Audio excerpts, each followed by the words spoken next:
أعوذ بالله من الشيطان الرجيم بسم الله الرحمن الرحيم ثم إن ربك للذين هاجروا من بعد ما فتنوا ثم جاهدوا وصبروا إن ربك من بعدها لغفور رحيم يوم تأتي كل نفس تجادل عن نفسها وتوفى كل نفس ما عملت وهم لا يظلمون وضرب الله مثلا قرية كانت آمنة مطمئنة يأتيها رزقها رغدا من كل مكان فكفرت بأنعم الله فأذاقها الله لباس الجوع والخوف بما كانوا يصنعون ولقد جاءهم رسول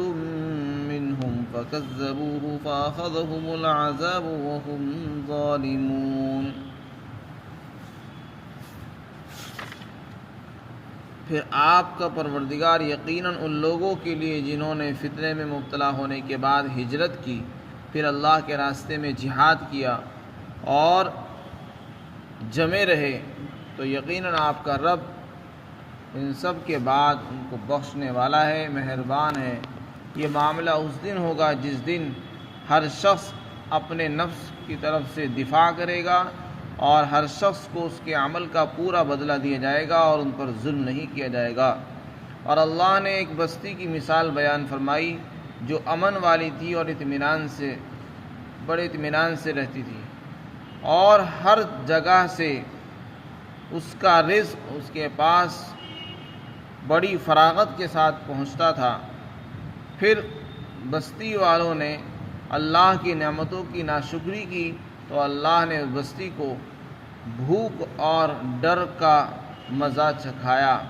ان اعمال کی وجہ سے جو وہ کرتے تھے، اور یقیناً ان کا رسول انہی میں کا ایک رسول ان کے پاس آیا تو انہوں نے اس کو جھٹلایا، تو پھر اللہ نے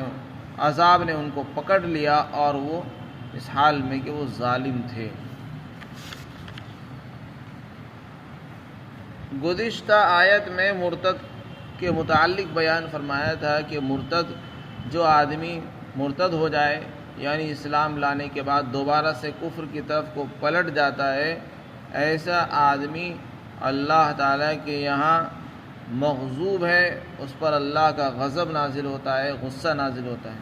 اور ان کے لیے آخرت میں بڑا عذاب ہے۔ دنیا میں مردود ہے اور خدا کا غضب اور قہر اس پر نازل ہوتا ہے، اور آخرت میں ان کے لیے بڑا عذاب ہے۔ اور یہ سب کچھ کیوں ہوا اس کے متعلق بھی بیان فرمایا تھا کہ انسان ایمان جیسی دولت کو اور آخرت جیسی نعمت کو چھوڑ کر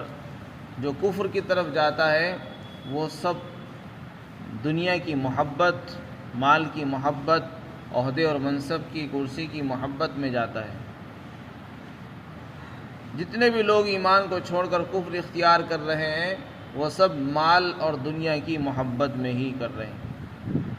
حضرات صحابہ اکرام رضوان اللہ علیہم اجمعین کے دلوں میں جب ایمان رچ گیا، بس گیا تھا، تو پھر نہ انہوں نے دنیا دیکھی، نہ گھر بار دیکھے، نہ جائیداد کو جاتے ہوئے دیکھا، نہ دکان اور مکان کو دیکھا۔ ہر چیز کو قربان کرنا منظور کر لیا لیکن ایمان کو چھوڑنا گوارا نہیں کیا۔ تو سچا اور حقیقی ایمان تو ایسا ہوتا ہے جب دل میں اتر جائے تو پھر کسی چیز کے جانے کا غم نہیں ہوتا، بس اگر غم ہوتا ہے تو ایمان کے چلے جانے کا غم ہوتا ہے۔ تو انہوں نے ایمان کو اپنے سینے سے لگایا اور ہر چیز کے چھٹنے کو گوارا کر لیا۔ وطن چھٹ گیا اس کو بھی برداشت کر لیا، اپنی جائیداد، اپنے مکان، رشتہ دار چھٹ گئے اس کو بھی برداشت کر لیا۔ اور ایک آج کے زمانے کے نو مسلم ہیں اور انسان ہیں کہ اگر ان کو اسلام کی حقانیت سمجھائی جائے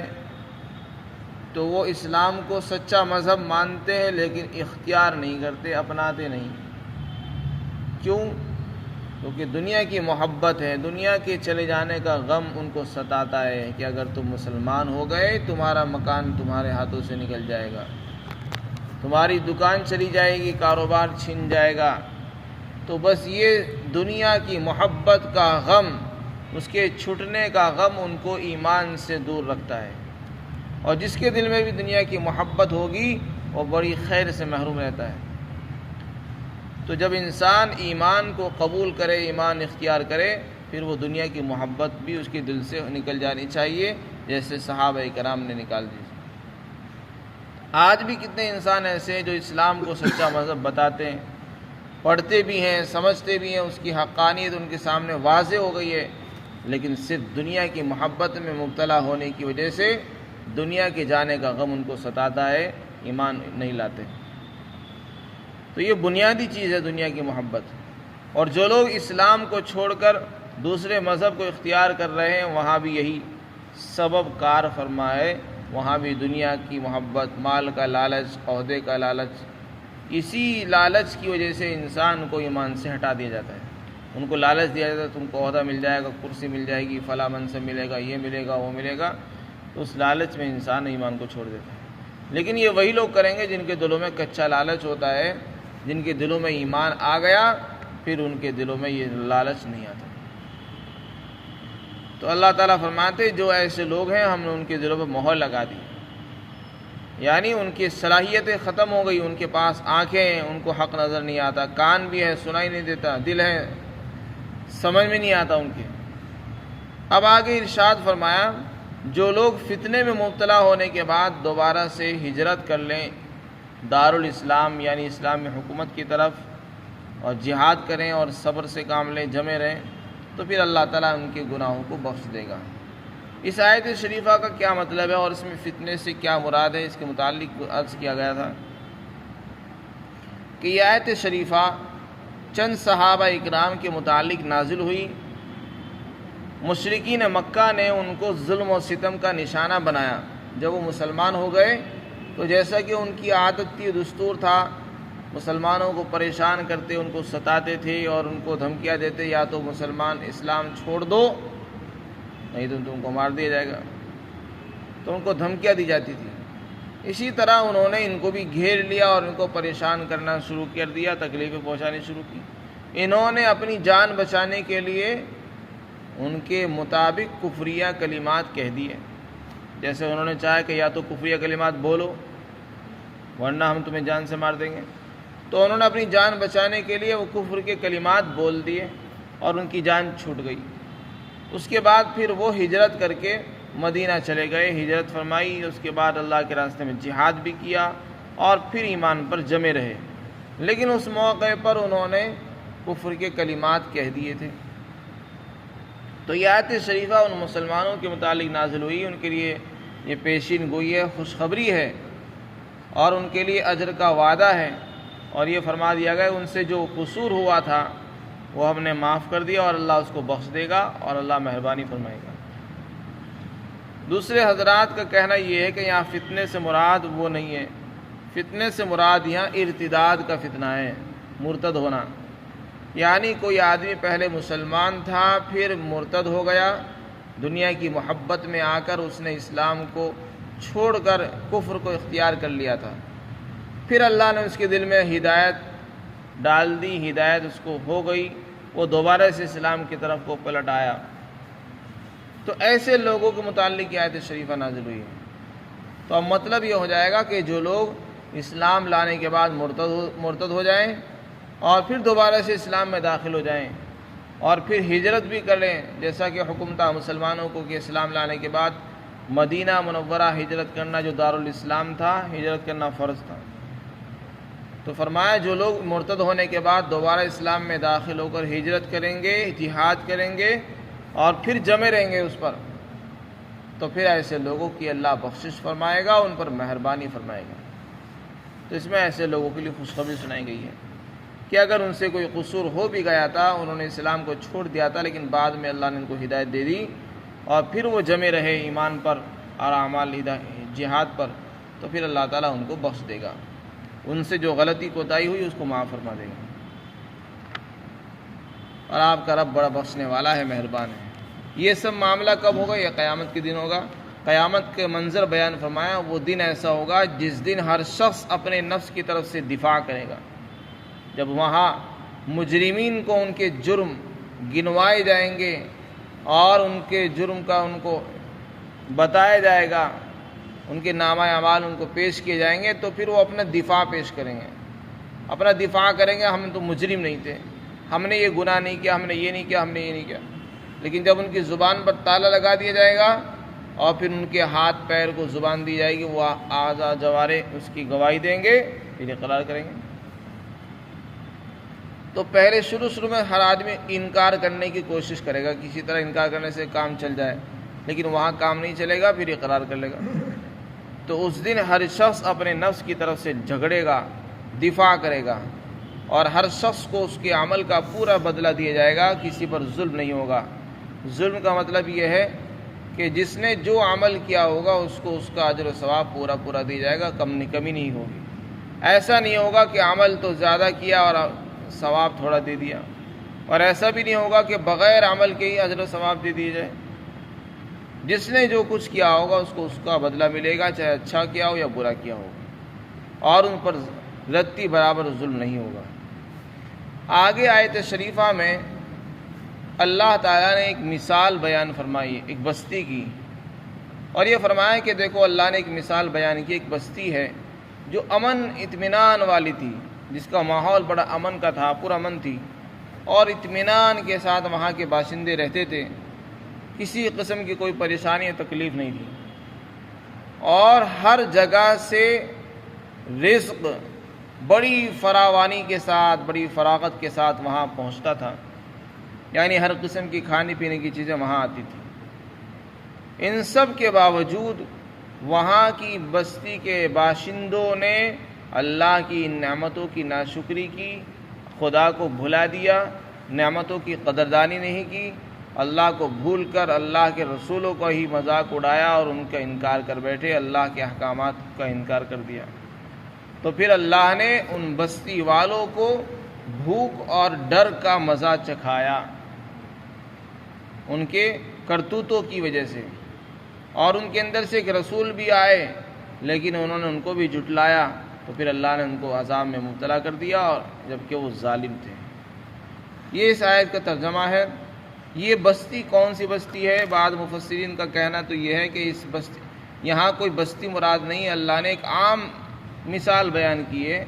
کہ ایسی کوئی بھی بستی رہی ہو جو اس میں امن ہو، اطمینان ہو، اور اس کے اندر ہر قسم کے غلے، کھانے پینے کی اشیاء ہر جگہ سے آتی ہو، فراوانی سے مل جاتی ہو، تو ایسے لوگوں کو تو چاہیے تھا کہ وہ اللہ کی نعمتوں کی قدردانی کرتے، اللہ کی شکر گزاری کرتے، اس کی عبادت میں لگ جاتے، لیکن انہوں نے ناشکری کی. تو پھر اللہ نے ایسی بستیوں کو عذاب میں مبتلا کیا، یعنی ان کو بھوک مری میں، قحط سالی کے اندر ڈال دیا، اور ڈر اور خوف ان کے دلوں میں مبتلا کر دیا. بعض مفسرین جس میں علامہ بغوی رحمۃ اللہ علیہ فرماتے ہیں نہیں، اس سے مراد مکہ مکرمہ کی بستی ہے، اور یہ آیت شریفہ مکہ مکرمہ کی بستی کی مثال بیان کر رہی ہے، اور اس میں تنبیہ ہے دنیا کے دوسرے شہر والوں کے لیے جو اللہ کی نافرمانی کر رہے ہیں. اور مطلب یہ ہے کہ مکہ مکرمہ ایک ایسی بستی ہے جو امن والی ہے، جیسا کہ قرآن میں اللہ نے دوسری جگہ فرمایا ہم نے حرم کو امن کی جگہ بنایا. کیسی امن کی جگہ ہے؟ قرآن نے فرما دیا کہ مکہ کے آس پاس کے جو علاقے ہیں، قبیلے، وہ اتنے خطرناک ہیں کہ لوگوں کو اچک لیا جاتا ہے، لیکن مکہ والے، حرم کے رہنے والے جتنے لوگ ہیں، یہ ہر قسم کے ڈاکے سے، چوری سے محفوظ ہیں. اس لیے کہ عرب کے اندر ڈاکہ چوری عام تھی، قبیلوں کے اندر ایک دوسرے کو لوٹ لیا کرتے تھے، ایک دوسرے کو مار دیا کرتے تھے. لیکن جو حرم کے باشندے تھے، حرم کے رہنے والے تھے مکہ والے، یہ چونکہ وہاں کے خادم تھے، مسجد حرام کے اندر حاجیوں کی خدمت کرتے، پانی پلاتے اور ان کے لیے انتظامات کرتے تھے، تو لوگ ان کے احترام میں مسجد حرام کی خدمت کی وجہ سے ان لوگوں کا احترام کرتے تھے. چنانچہ اگر یہ کہیں جاتے بھی تھے، جیسے ان کے 2 سفر ہوتے تھے، ایک گرمی کا سفر، ایک سردی کا سفر، تو ان کے قافلے کو کوئی چھیڑ چھاڑ نہیں کرتا تھا، جبکہ اور قبیلوں کے قافلوں کو لوٹ لیا جاتا، کسی کو مار دیا جاتا تھا، لڑائی ہو جاتی تھی. لیکن مکہ والوں کے قافلے کسی ڈر اور خوف کے بغیر گزر جاتے تھے، ملک شام جاتے، ملک یمن بھی جاتے تھے، اور اطمینان سے ان کے لوگ جایا کرتے تھے. تو اتنا جو ہے اللہ نے ان کو نوازا تھا کہ ان کو کوئی ہاتھ بھی نہیں لگاتا تھا، ان کا ادب اور احترام کرتے تھے. تو ان کی بستی میں بھی امن تھا اور ان کو بھی اطمینان حاصل تھا، کسی قسم کا ڈر نہیں تھا۔ اور تیسری چیز یہ بیان فرمائی کہ ان کو ہر جگہ سے رزق ملتا تھا، جیسے حضرت ابراہیم علیہ السلام نے دعا فرمائی تھی۔ حضرت ابراہیم کی دعا کا نتیجہ تھا کہ دنیا کے ہر کونے سے، ہر جگہ سے وہاں رزق پہنچتا ہے اور بڑی فراوانی سے ہر چیز پہنچتی ہے، اور آج بھی پہنچ رہا ہے۔ دنیا کی ہر چیز، وہ پیداوار سے تعلق رکھتی ہو یا کارخانوں میں بننے والی ہو، ہر چیز وہاں، سامان وہاں مل جاتا ہے۔ تو اللہ تعالیٰ فرماتے ہیں وہاں ہر جگہ سے رزق پہنچتا تھا۔ پھر ان لوگوں نے ناشکری کی۔ کیا ناشکری کی؟ اللہ کا نبی اس بستی کے اندر آیا، انہی میں سے حضور صلی اللہ علیہ وسلم قریش خاندان سے، بنو ہاشم میں سے، انہی کے خاندان میں سے تھے۔ اور سب سے بڑا انعام تو یہ ہے کہ اللہ نے آخری نبی، خاتم الانبیاء، امام الانبیاء اس بستی کے اندر پیدا فرمائے۔ آپ کے وجود سے بڑی نعمت اور کیا ہوگی؟ انہوں نے آپ کی بھی ناشکری کی، ناقدری کی، یہاں تک کہ آپ کو ہجرت کرنے پر مجبور کیا، مکہ چھوڑنے پر مجبور کیا اور آپ کے لیے خلاف قتل کے منصوبے بنائے۔ تو یہ ناقدری تھی، اور آپ کے ماننے والوں کو تکلیفیں پہنچائی، مسلمانوں کو ستایا۔ تو پھر کیا انجام ہوا؟ آپ نے ان کے لیے بد دعا فرمائی۔ اسی کا نتیجہ یہ ہوا کہ 7 سال تک قحط اور بھوک مری میں مبتلا ہو گئے۔ 7 سال تک اتنا قحط پڑا کہ آپ نے دوسرے قبیلے مسلمان قبیلوں کو منع کر دیا کہ ان کو غلہ نہ دیں۔ انہوں نے غلہ دینا بند کر دیا، اور ان کے اوپر بھوک کے ایسے لالے پڑے رزق کے کہ یہ مردار کھانے پر مجبور ہو گئے، مرے ہوئے کتے کو اور چمڑے کو کھا لیا کرتے تھے۔ اس قدر جو ہے فقر و فاقہ ان پر مبتلا ہوا۔ پھر یہ انہوں نے درخواست کی، اللہ کے رسول کے پاس آئے کہ آپ تو صلہ رحمی کرنے والے ہیں، مردوں سے آپ کو دشمنی ہے، عورتوں اور بچوں کا کیا قصور ہے؟ تو آپ نے دعا فرمائی اور لوگوں کو بھی حکم دیا کہ وہ غلہ دے دیں۔ چنانچہ آپ کی دعا کی بدولت پھر وہ قحط سالی دور ہو گئی مکہ والوں کی۔ تو اسی کو اللہ تعالیٰ نے بیان فرمایا کہ ہم نے ان کو بھوک کا لباس پہنا دیا، یعنی پہلے وہ خوشحالی کے اندر نعمتوں میں ڈوبے ہوئے تھے، اب ایسی بھوک مری ان پر پہنا دی گئی جیسے کہ لباس پہنا دیا تھا، اور ڈر میں مبتلا ہو گئے کہ وہ آسمان کی طرف کو بھی دیکھتے تھے تو ان کو دھواں نظر آتا تھا اور کچھ نظر نہیں آتا تھا۔ اللہ نے فرمایا ہم نے یہ سب کچھ ان کی کرتوتوں کی وجہ سے کیا۔ اور ان کے پاس ایک رسول آئے لیکن انہوں نے ان کو بھی جھٹلایا، تو پھر ہم نے ان کو عذاب میں پکڑ لیا جبکہ وہ ظلم کرنے والے تھے۔ چنانچہ ان کے اوپر قحط سالی مبتلا ہو گئی، بھوک مری کے اندر مبتلا ہو گئے۔ تو یہ مکہ کے رہنے والوں کا حال بیان کیا ہے، اور اس میں عبرت ہے دوسرے شہر والوں کے لیے۔ اللہ تعالیٰ فرماتے ہیں جب حرم کے رہنے والے، مسجد حرام کے پڑوسی، ان کو اللہ نے نہیں بخشا ہے